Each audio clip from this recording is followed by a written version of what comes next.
author of the new book, Whitey, The Life of America's Most Notorious Mob Boss. It's a follow-up to his best-selling book, Black Mass, which will soon be a movie starring Johnny Depp as Whitey. Nice. And he joins us now. Thanks for being here, Dick. I guess, reading this book, one thing that jumps out at me is you have the whole story established in Black Mass about the alliance with the FBI and Whitey, and how the FBI basically let Whitey become this notorious crime boss. But this is also a story about the failure of the political system over decades. You have Whitey in federal prison for bank robbery in the late 50s and the early 60s, and there's the Speaker of the House of the U.S. Representatives, John McCormick, basically pushing to get him out, a guy from South Boston.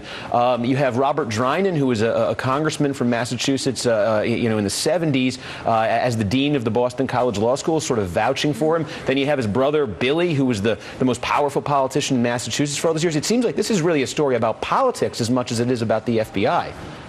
It is. When you look at the long life of Whitey Bulger, you end up opening doors into many other worlds, politics being a big one.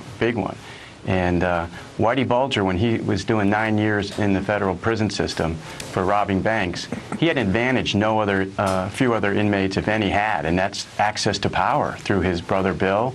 They were lucky enough to have one of the most powerful men in the country, House Speaker John McCormick, advocating for him in terms of accelerating his way through the prison system. And that's the kind of thing that we were able to uncover and develop and put into the full life story of Whitey Bulger as a result of his vast prison file, which had never been really looked at before.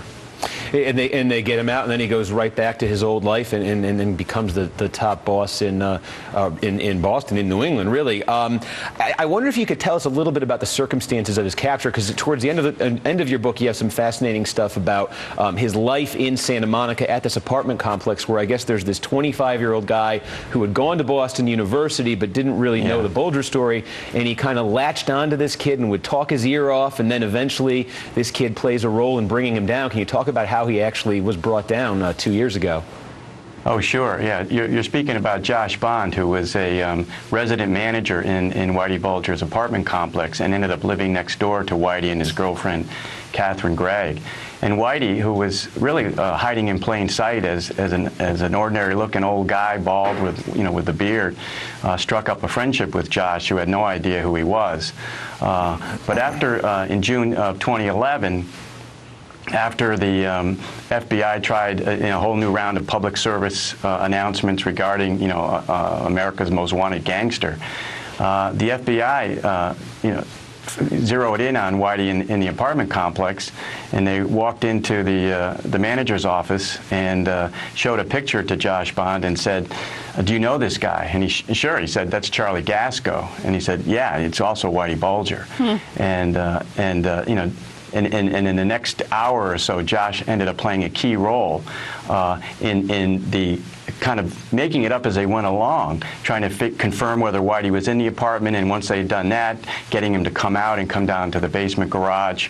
It was a little bit surprising to see that a civilian and a young guy like Josh Bond ended up kind of coming up with the ruse and to get Whitey out of the apartment when you had all these seasoned professional FBI agents hovering about.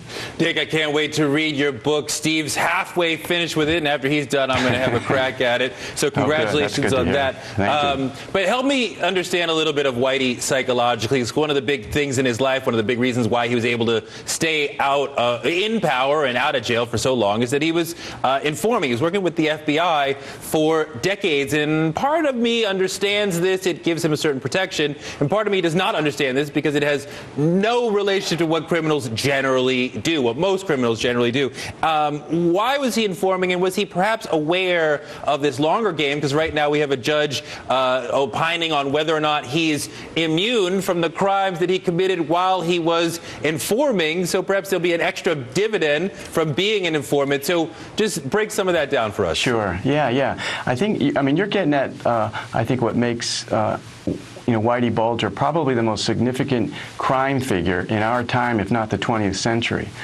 You mentioned his body count. He's being charged with 19 murders, and there's probably more.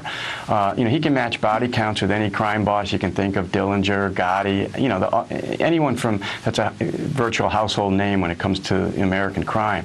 But Whitey did something no one else has ever done, and that's what you're getting at, is that he harnessed the power of a corrupt FBI in Boston so that they had his back for 2 decades or more, which is an amazing asset.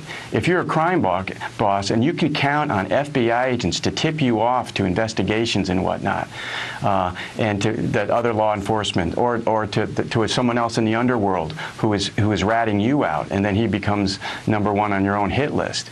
That was the dynamic that Whitey set in play that makes him, so epic and successful as a crime boss. He was brought into the FBI as part of their so-called top echelon informant program. But he quickly manipulated it so it was in his favor, and never gave them anywhere near as much value as he got from the FBI. That's what's so fascinating here in a historic sense, I think. Well, and Dick, going back to the circumstances surrounding his capture, I understand a sort of racist anti-Obama rant and his frequent use of the N-word also tipped Josh and another woman in the apartment complex off to the fact that there was something off about this guy. But help me understand, he's Irish American, a member of a group that was historically persecuted in this country as well. What are the roots of that deep-seated racism that he apparently has? Well, gosh, that's part of Whitey Bulger and who he is. I'm not sure it's necessarily, his Irishness, but he just came up that way on the streets of Boston, and it obviously stayed with him in a hard way. And it was part of his undoing. I mean, you made a reference to, and it's a well-publicized story at this point, that a woman from Iceland who was a frequent visitor to Santa Monica, where Whitey was, living and hiding in plain sight, had struck up a friendship in Santa Monica over a stray cat that Whitey and his girlfriend took care of. They both liked pets and liked cats. But what truly embedded Whitey in this woman's mind was when she had, in one of their encounters, started talking in an admiring way about President Obama, and Whitey flipped out on her. I couldn't believe that she could admire a black man as being, the stuff of the White House. And that just really stayed with her when, you fast forward a couple of years to June 2011, and she's hearing reports about, this America's Most Wanted and Whitey Bulger and his girlfriend, and it kicked right in for her between the cat and his racism. So it really, in the end, had a big part of his fall.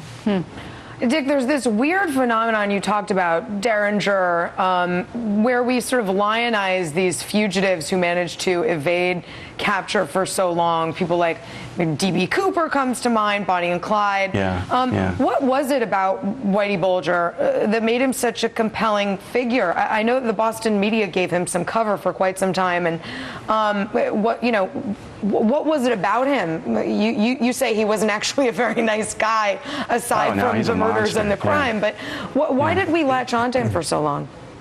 Well, part of it was his longevity. He really had a long life in Boston as an underworld figure, and for the longest time, and this goes until about the late 80s, it's hard to go back in time and realize that he was portrayed as a Robin Hood of his neighborhood, a good bad guy.